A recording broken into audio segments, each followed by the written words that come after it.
Gagawa tayo ng ano, yung isang tofu na may ano, na may sauce. Ganyan. Basta masarap daw yun. Try natin kung masarap yun. Magagawa ko. Ganyan.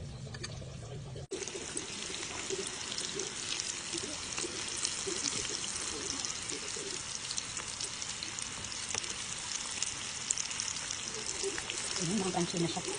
Pinot ko lang siya sa cornstarch. Yan, egg, and breadcrumbs. Pinino ko yung breadcrumbs para mas masarap. Yung egg, then sa breadcrumbs. Dali yung breadcrumbs kapag masyadong pinino. So, pinino ko siya sa food processor. Yun. Habang pinipito ko yung iba, nagagawa na tayo yung sauce.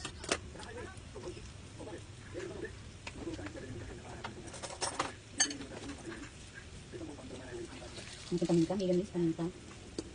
Konting sugar spread. And then, look na. Konting soy sauce.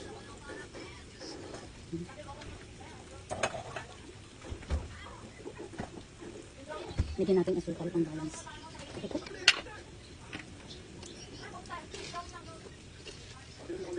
Lagyan natin ang kalat. Ang kalat ng halok. Ayan siya. Kalamansi, lagyan natin.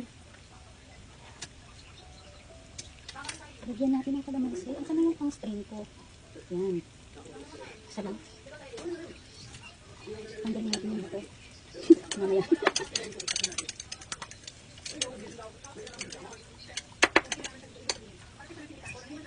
Ayan, try natin tikman. Wait lang. Ayan, tikman natin. Ayan pa siya. Ang sarap. Try natin kung masarap dito. Sige mo natin. Ang sarap na. Try na din to. Ang sarap. This is my version of tofu square. Ayan. Ito na siya. Ready to eat na. Kain tayo guys.